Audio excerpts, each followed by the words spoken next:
Un sabio preguntó a sus discípulos, ¿por qué creen que las personas se gritan cuando están enojadas? Uno le respondió, porque perdemos la calma, por eso gritamos. El sabio volvió a preguntar, pero si la persona está frente a nosotros, ¿para qué le gritamos? ¿No es posible hablarle en voz baja? ¿Por qué le gritan a una persona cuando están enojados? Los discípulos dieron varias respuestas, pero ninguna de ellas dejó satisfecho a su maestro. Finalmente, él les explicó. Cuando dos personas están enojadas, sus corazones se alejan mucho. Para cubrir esa distancia, tienen que gritar para poder escucharse. Mientras más enojados, la distancia de sus corazones es mayor, y por eso tienen que gritar más fuerte para escucharse. Luego el sabio preguntó, ¿qué sucede cuando dos personas se enamoran? ¿Se han fijado cómo se hablan? No se gritan, sino que se hablan suavemente. ¿Saben por qué? Porque sus corazones están muy cerca.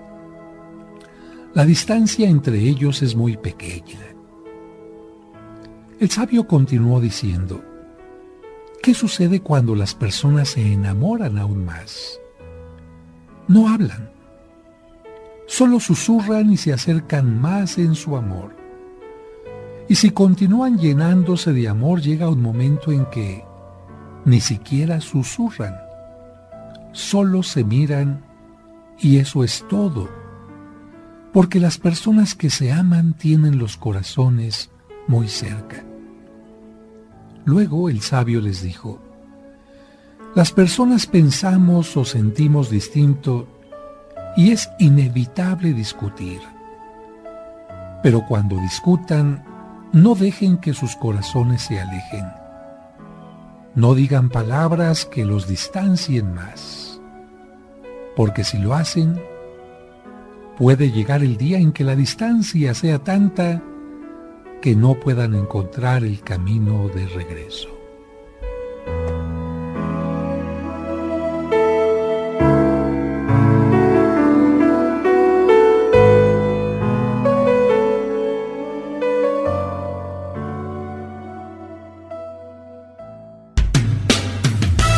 Está aquí el Padre José de Jesús Aguilar Valdés, la voz amable de la radio. La voz amable de la radio. Esto es En tu Camino, en tu Camino, en tu Camino.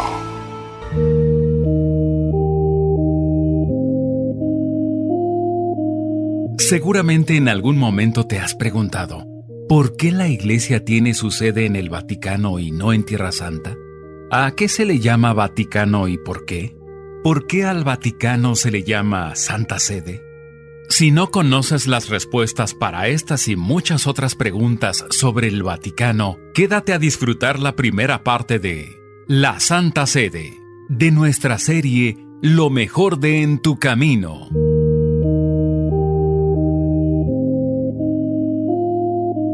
¿Qué tal amigos, amigas? Muy pero muy buenas tardes.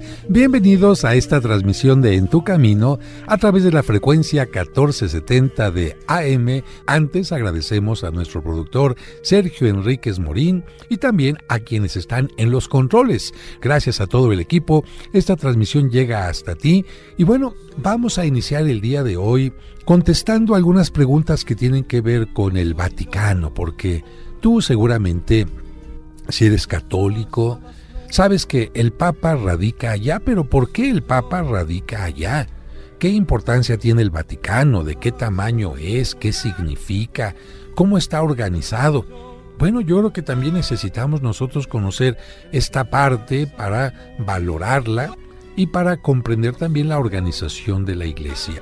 Voy a responder entonces algunas de las preguntas que ustedes me han hecho llegar a este programa, especialmente a través de uno de mis libros que obtuvo el Premio Nacional de Periodismo. Ustedes saben que hay una asociación de periodistas que otorgan premios a escritos, a publicaciones, a reportajes.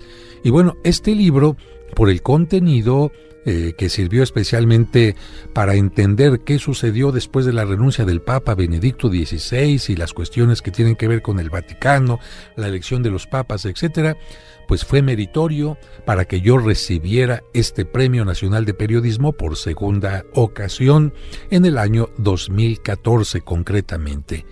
Y voy a comenzar con una pregunta que tiene que ver con lo siguiente, porque cuando la gente está viviendo un momento difícil, se pregunta, ¿acaso Dios está olvidando de nosotros? Y la pregunta concreta es, ¿Cristo nos advirtió de tiempos difíciles? La respuesta es contundente. Miren, Cristo advirtió claramente que el crecimiento de su reino y la marcha de la Iglesia implicarían persecución y sufrimiento, por lo que estos elementos, persecución y sufrimiento, son parte constante de la historia de la Iglesia, no solamente ahora, sino desde sus inicios. Dice así un texto bíblico: serán echados de las sinagogas. Más aún llegará la hora en que los mismos que les den muerte pensarán que tributan culto a Dios y los tratarán así porque no han conocido ni al Padre ni a mí. Les he advertido esto para que cuando llegue esa hora recuerden que ya lo había dicho. Cristo mismo entonces profetiza, prepara a los apóstoles diciéndoles que vendrán tiempos difíciles.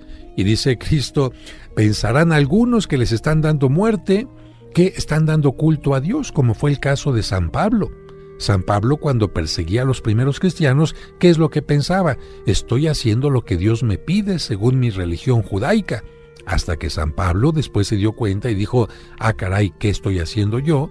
Vino su conversión y de perseguidor se convirtió en uno de los más maravillosos apóstoles que ha tenido la Iglesia. San Pablo, también en sus escritos, nos enseña la dificultad que implica ser fieles a Cristo.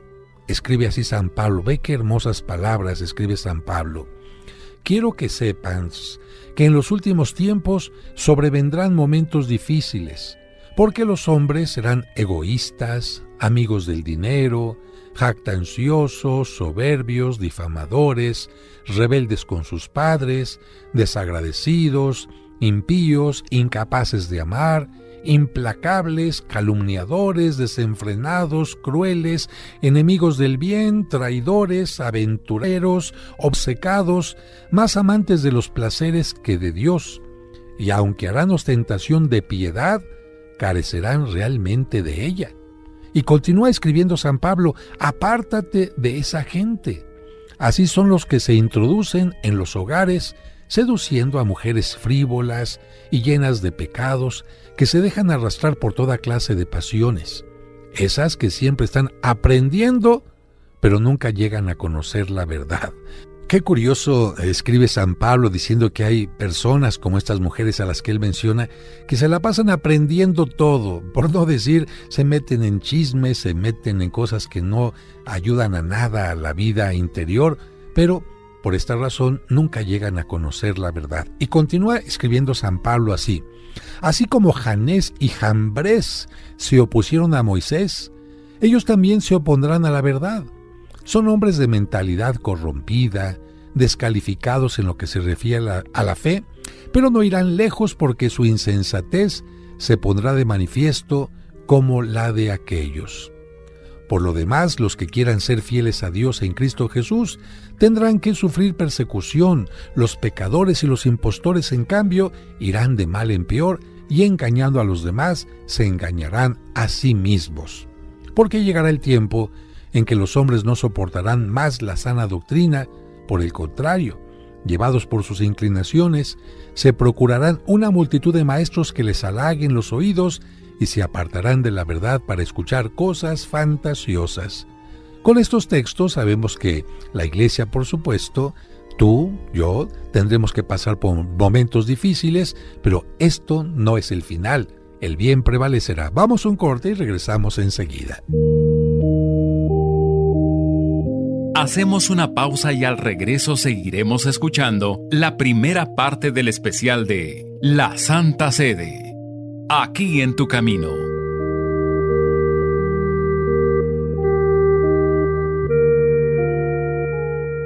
En Tu Camino, un programa para encontrar la meta.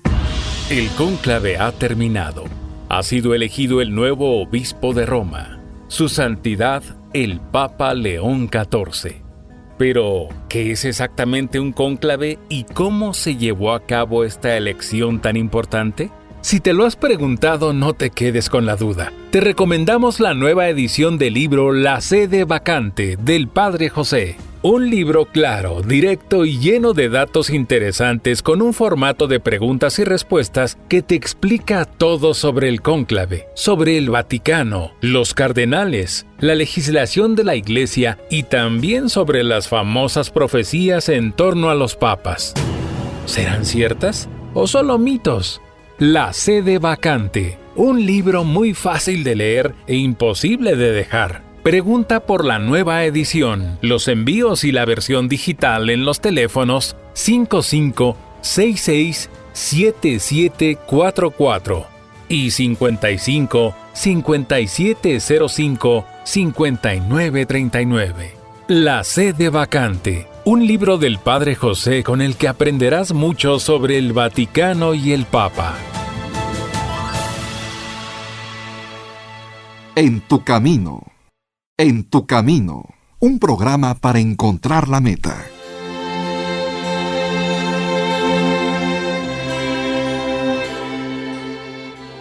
Oración de la Madre Teresa de Calcuta por la familia. Padre Celestial, nos has dado un modelo de vida en la Sagrada Familia de Nazaret. Ayúdanos, Padre amado, a hacer de nuestra familia otro Nazaret, donde reine el amor, la paz y la alegría. Que sea profundamente contemplativa, intensamente eucarística y vibrante con alegría. Ayúdanos a permanecer unidos por la oración en familia en los momentos de gozo y de dolor. Enséñanos a ver a Jesucristo en los miembros de nuestra familia, especialmente en los momentos de angustia. Haz que el corazón de Jesús e Eucaristía haga nuestros corazones mansos y humildes como el suyo, y que nos amemos más y más unos a otros cada día, como Dios nos ama a cada uno de nosotros, y a perdonarnos mutuamente nuestras faltas, como tú, porque tú perdonas nuestros pecados.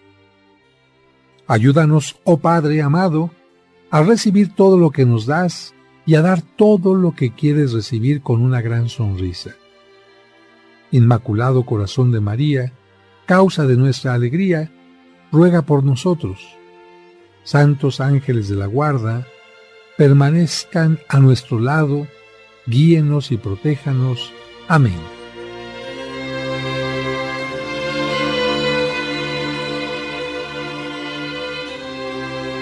Sigamos escuchando la primera parte de nuestro especial, La Santa Sede.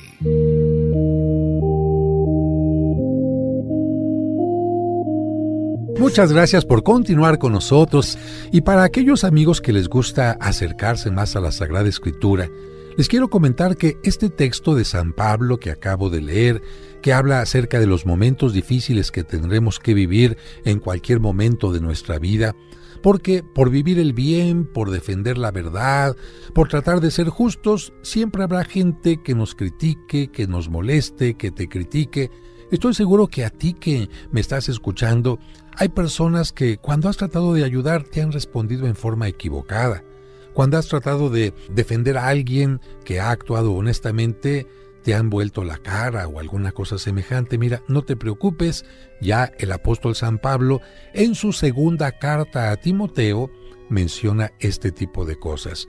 Recuerda que San Pablo tuvo dos discípulos particularmente cercanos a él, que fueron Tito y Timoteo. Estuvieron como sus ayudantes, y más adelante, cuando pasa el tiempo, San Pablo les escribe cartas tanto a uno como al otro, y a Timoteo le escribe dos cartas. Precisamente en esta segunda carta a Timoteo es donde San Pablo dice, mira, no te preocupes, a mí me van a mandar a la cárcel, me van a matar, y eso no significa que esté venciendo el mal.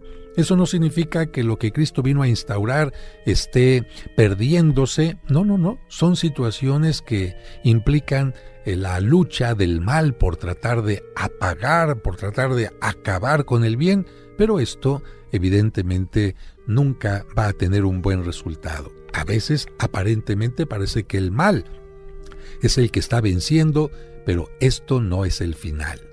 Vamos a continuar con otra pregunta que nos han hecho. ¿La Iglesia es santa? Miren amigos, cuando decimos en el credo que creemos en una Iglesia santa, no nos estamos refiriendo a que quienes la formamos, los sacerdotes, los laicos, seamos totalmente buenos, perfectos, puros, impecables. A mí me parece que decir que todos los que estamos en la Iglesia somos santos sería no solamente soberbia, sino al mismo tiempo una mentira, porque todos los que formamos parte de la Iglesia tenemos limitaciones, somos como el burrito que de repente damos un pasito al frente, otro pasito para atrás. Hay algunas personas que dan un mejor testimonio de vida, hay personas que han madurado notablemente, sin embargo, aún esas personas pueden tener alguna cuestión delicada de limitación. Así que, no obstante que hay muchas personas y muchas cosas valiosas, muchas vidas ejemplares dentro de la Iglesia, nadie puede negar que dentro, en todos los niveles y en todas las épocas, los 7 pecados capitales causan escándalo y mal ejemplo. Así lo afirma la parábola del trigo y la cizaña que Cristo predicó. La Iglesia está formada por hombres y mujeres pecadores, que estamos sujetos a toda tentación y bajeza, pero que al mismo tiempo, al querer seguir a Cristo y ser parte de la comunidad fundada por Él, pues recibimos la gracia del Espíritu Santo que nos va santificando las obras de Dios en nosotros. Por lo tanto, la santidad de la Iglesia, cuando hablamos de que la Iglesia es santa, es vista más bien como el efecto constante y permanente de lo que hace Cristo y el Espíritu Santo en la Iglesia desde el día de Pentecostés. Entonces, que te quede claro, los cristianos reconocemos siempre con humildad nuestros pecados en el principal sacramento que se celebra en la Santa Misa, pero al mismo tiempo también reconocemos el poder de Dios que puede transformarnos como lo ha hecho con la Virgen María y los santos. A ver, un poquito más claro.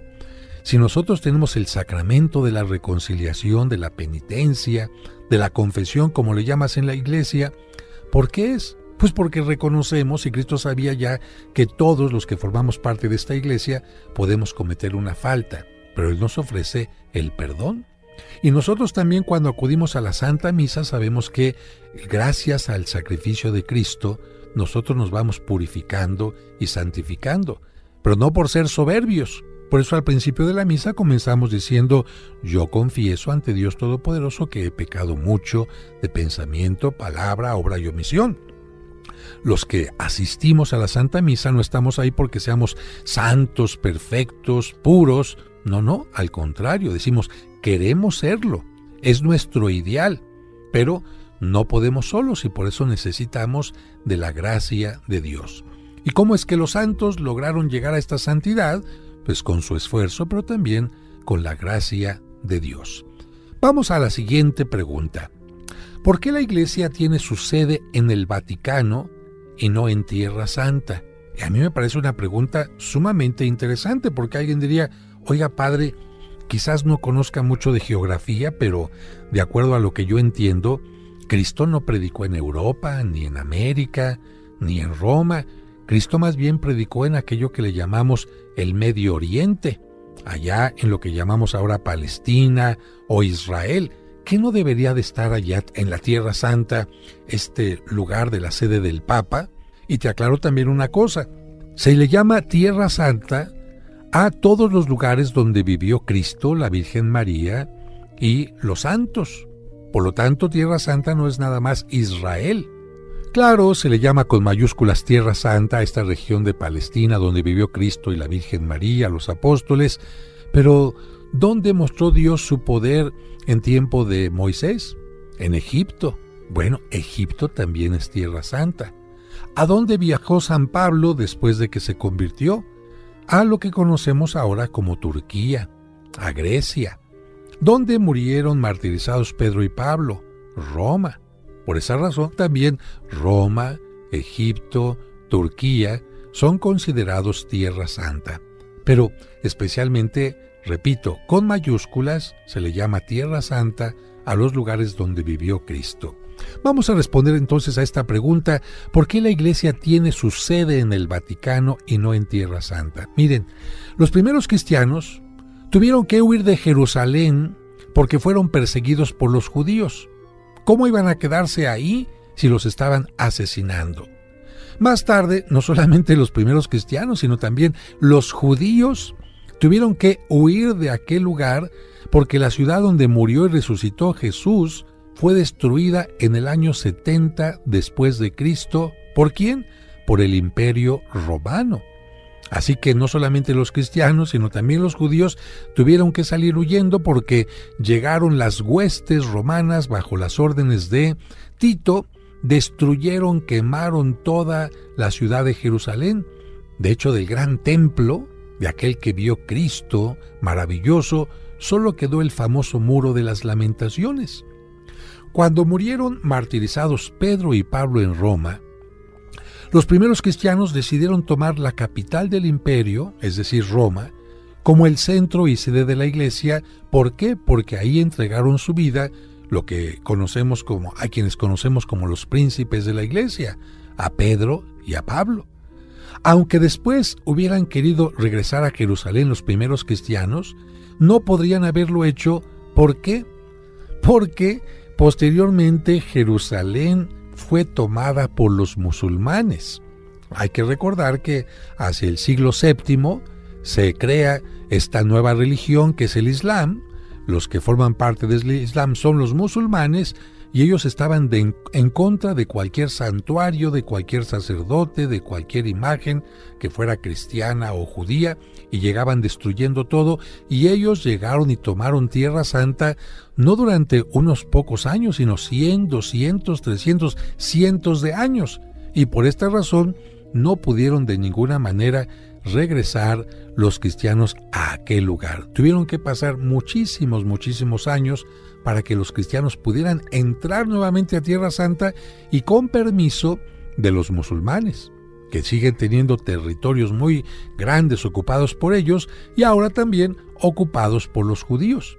Por esta razón, Tierra Santa tiene como dueños principales actualmente allá en Palestina a los musulmanes, a los judíos, y un grupito de católicos son los que pueden estar viviendo en aquel lugar. Por esta razón, la sede del Papa está en Roma, porque ahí murieron Pedro y Pablo, y no solamente ellos, sino una gran cantidad de mártires. Ahí murieron también, por decir algo, Santa Inés, murieron también todos los primeros cristianos en la primera persecución que realizó Nerón contra ellos, dando testimonio de la fe.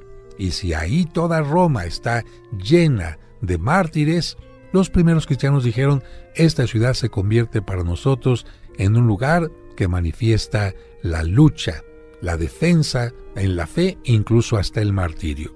Vamos a ir a un breve corte y regresamos enseguida para continuar hablando de estos temas que a ti te interesan tanto. Regresamos enseguida.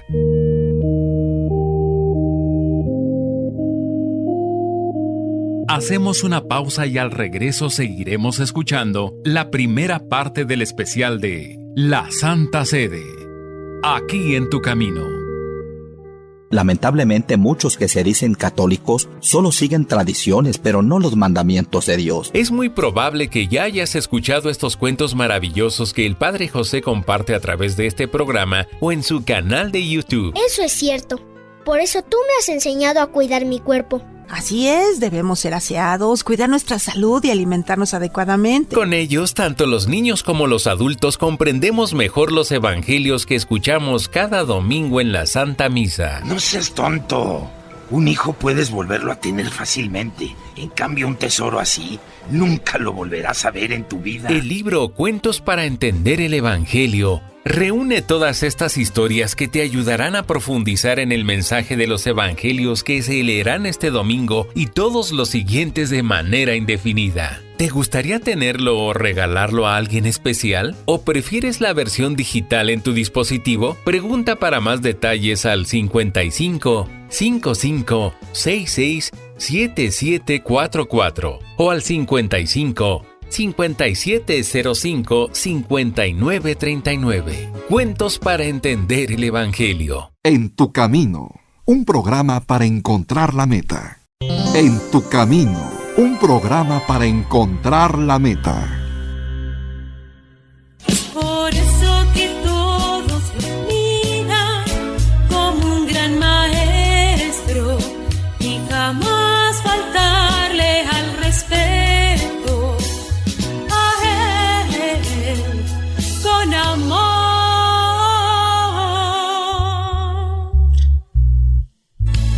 Felicitamos a todos los maestros que te formaron o te están formando académicamente. Y por supuesto, también felicitamos a todos aquellos maestros de oficio que te han enseñado y te han dado las herramientas para ser alguien en la vida. El Padre José de Jesús y todo el equipo de En Tu Camino les deseamos muchas felicidades.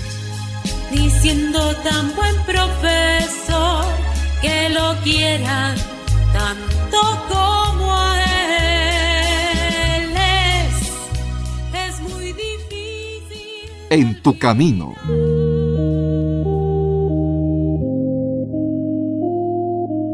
Muchas gracias por continuar con nosotros en este programa donde estamos hablando acerca del Vaticano, sobre si la Iglesia también tiene que enfrentar momentos difíciles y bueno, yo creo que te ha quedado claro que así como tú en casa, con tu familia, como persona, en tu trabajo, tienes que enfrentar momentos difíciles, también la Iglesia tiene que encontrarlos.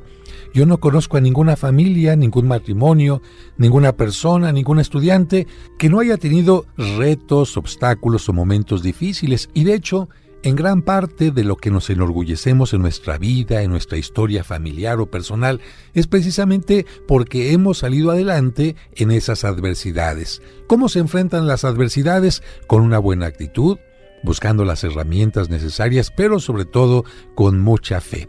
Por eso, para hacer ameno este programa, yo te invito a que escuches este canto que fue muy importante durante una época y bueno, se escuchaba casi en todas las estaciones y ahora lo volvemos a escuchar. ¿Tú tienes fe? Yo también. ¿Y la fe qué significa? Creemos que todo va a cambiar. Vamos a escuchar este canto y regresamos para hablar de nuestro tema el día de hoy. Yo tengo fe que todo cambiará, que triunfará por siempre el amor. Yo tengo fe que siempre brillará, la luz de la esperanza no se apagará jamás.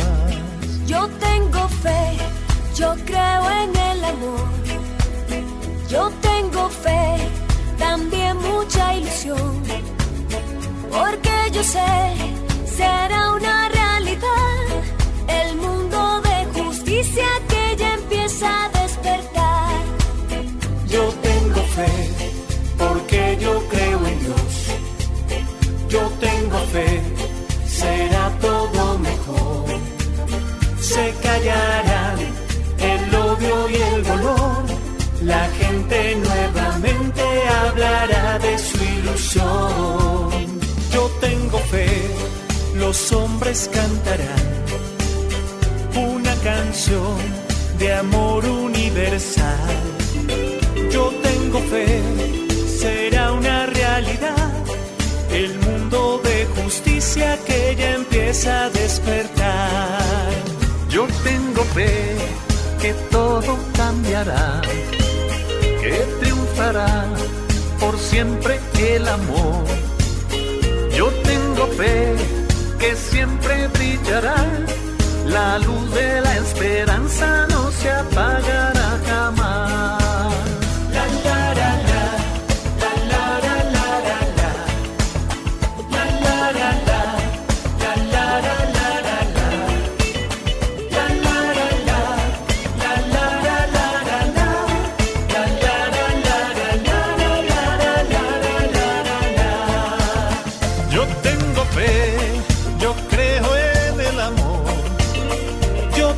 fe, también mucha ilusión, porque yo sé, será una realidad el mundo de justicia que ya empieza a despertar. La la la la, la la la la la la, la la la la, la la la la la la, la la la la, la la la la la la, la la la la la la la la Espero que te haya gustado y animado este canto y vamos a continuar con nuestro tema que tiene que ver con el Vaticano y la pregunta que nos hacen es ¿a qué se le llama Vaticano y por qué? Una pregunta interesante. El territorio al oeste del río que está en Roma, que se llama el río Tevere, en español Tíber, que conforma la actual ciudad del Vaticano, fíjense que era conocido en la antigüedad como Ager Vaticanus. ¿Qué significa esto? Campos del Vaticano. De acuerdo con algunos historiadores, adivinadores y magos anunciaban presagios o vaticinios en esa colina en la antigua Roma. Para que quede más claro, en lo que conocemos ahora como el Vaticano, que es una colinita que en aquel tiempo estaba fuera de la ciudad, del otro lado del río Tíber, iban algunas personas a consultar qué les iba a pasar en su vida, a que les adivinaran. Porque esto de la adivinación no es solamente de nuestro tiempo, sino ha existido en todos los tiempos. La gente quiere saber por morbo si la están engañando, si va a encontrar el amor, si la gente está enamorada de ella, en fin. Iban las personas pues a este lugar con algunos adivinadores y precisamente por eso de la palabra vaticinio, que significa adivinación, se derivó la palabra Vaticano. Sin embargo, otros opinan que los primeros habitantes de aquel lugar pertenecieron a un antiguo pueblo etrusco llamado Vaticum, y el lugar se localizaba precisamente en este sitio. La opinión más generalizada es la de los vaticinios. Hacia el año 40 a.C., un emperador llamado Calígula inició en aquel lugar la construcción de un circo. Los circos eran construcciones para carreras de caballos. Y este circo no lo terminó él, sino que lo concluyó Nerón, aquel famoso emperador que inició la persecución contra los cristianos. De esa manera, el terreno empezó a ser más conocido, porque ya la gente no solamente iba a que le hicieran un vaticinio, sino que iba a las carreras de caballos. Y en aquel tiempo, las carreras de caballos eran lo que más le gustaba a los romanos para divertirse.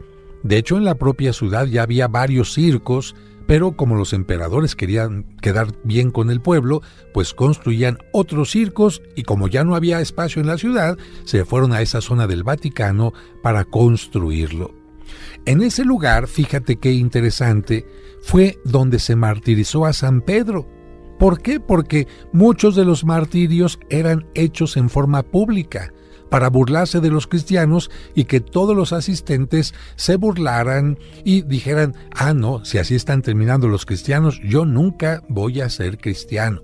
Ahí, en ese circo de Calígula y Nerón, se martirizó a San Pedro, y como estaba prohibido sepultar a la gente en las ciudades y ese circo estaba fuera de la ciudad, a un lado de ese circo había un cementerio también, pero así pegaditito, pared con pared. Por esta razón, a un lado de este circo de Calígula, sepultaron a San Pedro y más adelante, casi 250 años más adelante, el emperador Constantino comenzó a edificar sobre la tumba de San Pedro la basílica dedicada a San Pedro. Esa basílica ya no existe. Con el paso del tiempo se fue deteriorando y justamente en el tiempo del Renacimiento, estamos hablando más de 1000 años después, hubo un papa que dijo, tenemos que demoler esta basílica que ha servido durante tanto tiempo, pero que tiene ya muchos peligros, y entonces se construyó la actual Basílica de San Pedro. Esta es la razón por la que a ese lugar donde tiene la sede el Papa se le conoce como el Vaticano. El nombre ya era utilizado desde tiempo antiguo para hablar de ese lugar. Y otra pregunta que nos hacen llegar: ¿el Vaticano es un barrio de Roma? Miren, aunque el Vaticano se encuentra muy cerca de un barrio que se llama el barrio del Borgo, el Vaticano no es un barrio de Roma, sino un estado, un pequeño país. Tiene su propio régimen, su bandera, su himno, sus fronteras propias, y uno de los pasos fronterizos es lo que conocemos como la Puerta de Sant'Anna. Para entrar a esta parte sí hay una pequeña guardia que te dice: ¿a qué va usted? No, pues quiero visitar tal o cual cosa.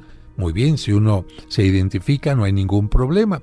Pero el Vaticano también es la Plaza de San Pedro, también es la Basílica de San Pedro, y también son los museos vaticanos, y ahí puede entrar uno sin ningún problema. No te piden ni pasaporte ni nada, simplemente se pide que haya seguridad.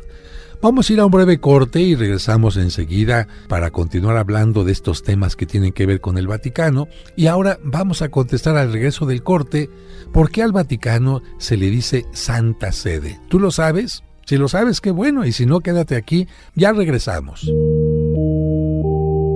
Hacemos una pausa y al regreso seguiremos escuchando la primera parte del especial de La Santa Sede.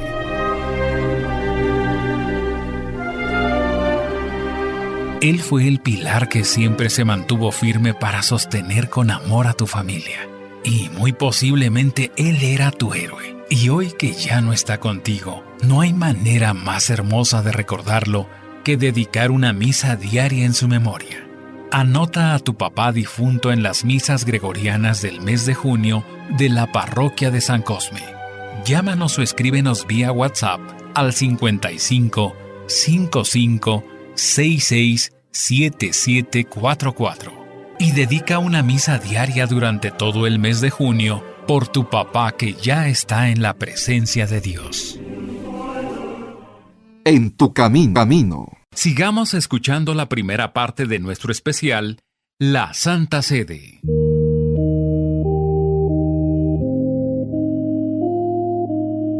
Muchas gracias por continuar con nosotros y continuamos con el tema que se refiere al Vaticano. ¿Por qué al Vaticano se le dice Santa Sede? Mira, la palabra en latín sedes significa silla o trono. En la antigüedad solo las personas importantes tenían una sede y así sucedió con el Papa. Con el paso del tiempo, la palabra llegó a significar no solamente la silla desde donde el Papa enseñaba, daba su cátedra, sino también la palabra significó el territorio o la diócesis que presidía y gobernaba el pontífice, que es el obispo de Roma. Por eso se le llama la Santa Sede. Y hace un momentito mencionábamos que el Vaticano es un estado, un pequeño país. ¿Tú te imaginas qué tamaño tiene el territorio del Vaticano? Mira, te invito a que pienses en lo siguiente. Si vives en la Ciudad de México y has acudido alguna vez al zoológico de Chapultepec, bueno, el zoológico de Chapultepec sería, si lo multiplicas 2 veces, sería el tamaño del Vaticano. Es decir, que tú lo puedes recorrer caminando en menos de 1 hora de un extremo a otro. Realmente el Vaticano no es ni siquiera del tamaño de un estado, de nuestra república, del más pequeñito que hay, si ni siquiera es del tamaño de la Ciudad de México. El territorio del Vaticano es como 2 veces o 2 veces y media el tamaño del zoológico de Chapultepec. Tiene 44 hectáreas. Y en su territorio están, ¿qué hay dentro del Vaticano? Pues la Basílica de San Pedro, que es enorme, la Plaza de San Pedro, por supuesto, que es espléndida y que son joyas de la arquitectura. También ahí está la famosa Capilla Sixtina, que era una capilla a la que acudía el Papa antes de que construyeran la actual Basílica de San Pedro, porque el Papa tiene que celebrar misa diariamente.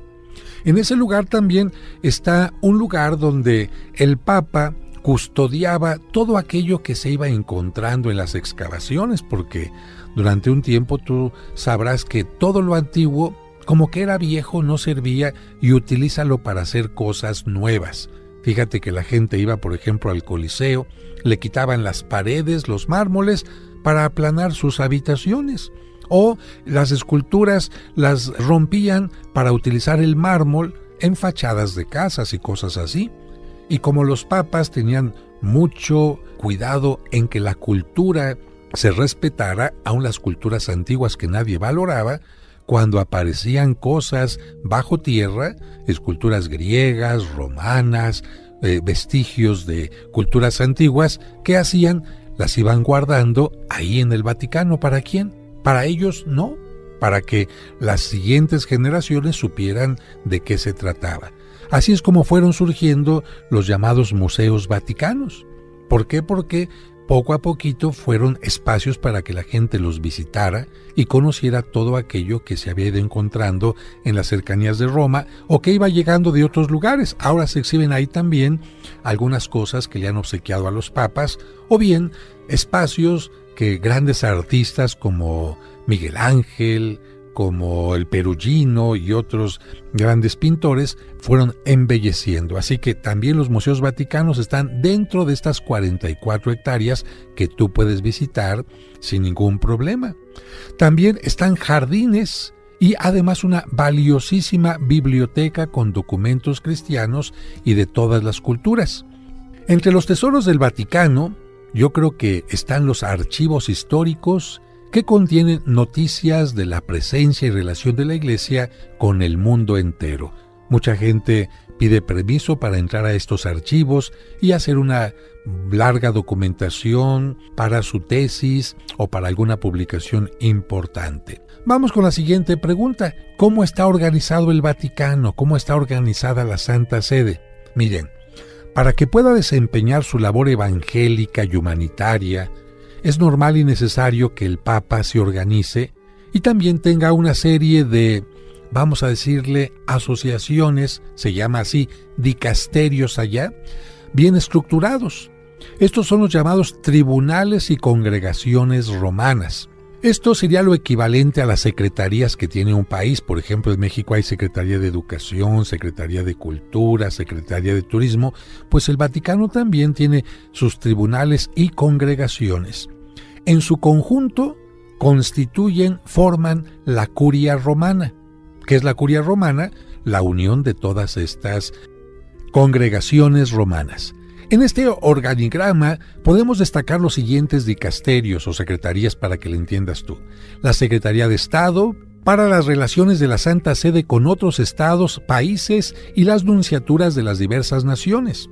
Otro punto, las congregaciones romanas. Entre ellas las más notables son la Congregación para la Doctrina de la Fe, la Congregación para las Iglesias Orientales, la Congregación para el Culto Divino y los Sacramentos, la Congregación para las Causas de los Santos, la Congregación para la Evangelización de los Pueblos dedicada a las misiones, la Congregación para cuidar a los institutos de vida consagrada, la congregación que se encarga de las universidades y seminarios católicos en todo el mundo, y además de esto, los tribunales. También tiene que haber tribunales allá en el Vaticano, como la Penitenciaría Apostólica y la Rota Romana, los consejos pontificios para los laicos en la Iglesia, para promover la unidad de los cristianos, para la familia, para la justicia y la paz, para los emigrantes, etc. Como puedes ver, son muchas secretarías, como en un país, que se encargan de la educación, de la hacienda, es decir, los bienes públicos, de la cultura, del arte, si hay alguna denuncia que hay que atender, si hay casos de extrema necesidad que hay que ayudar. Por ejemplo, estas congregaciones ayudan mucho a los países que están en problemas de hambre, a migrantes, en fin, y también lo que tiene que ver con los cambios que va habiendo en la liturgia o las relaciones de la Iglesia con otras religiones. Es interesante toda esta formación y yo creo que a ti te tiene que dar gusto que el Vaticano es un lugar donde hay mucha organización, mucha colaboración.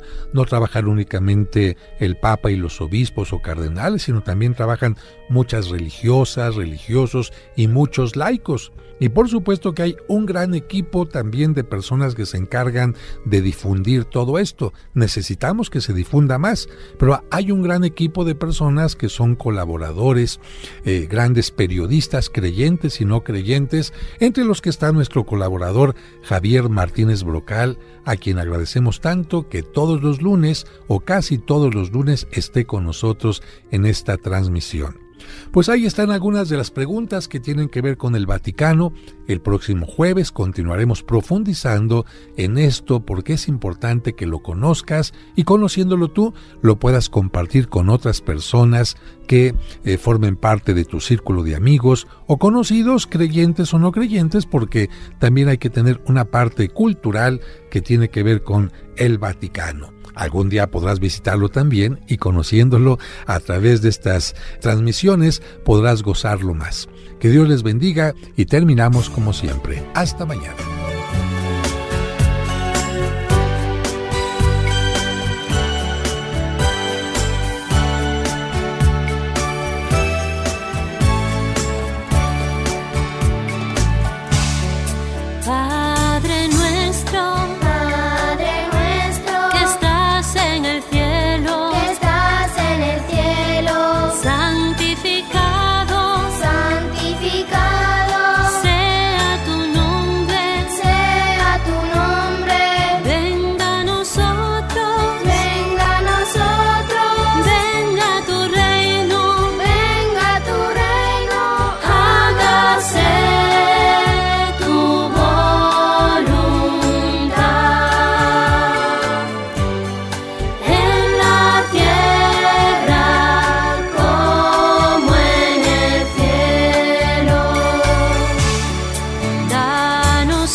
En tu camino.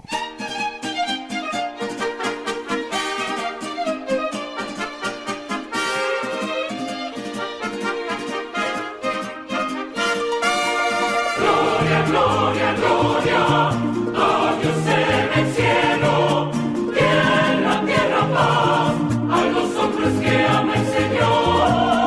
Gloria, gloria, gloria, a Dios en el cielo, y en la tierra paz, a los hombres que ama el Señor.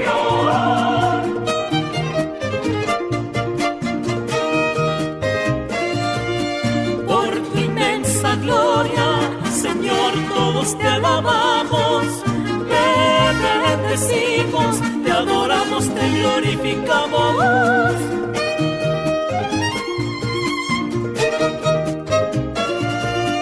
Te damos gracias, Señor Dios Rey Celestial, Dios Padre, Padre, Señor Todopoderoso. Gloria, gloria, gloria a Dios en el cielo, y en la tierra paz, a los hombres que ama el Señor. Señor Jesucristo, unigénito del Padre, Señor Hijo de Dios, Hijo único del Padre.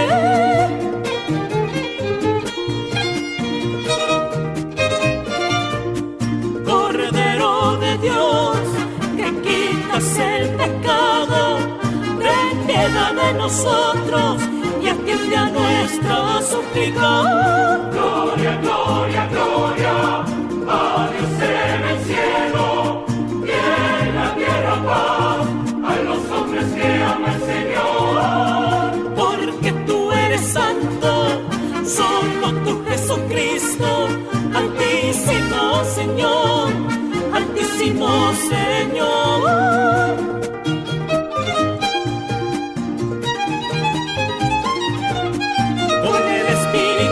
Santo, en la gloria de Dios Padre.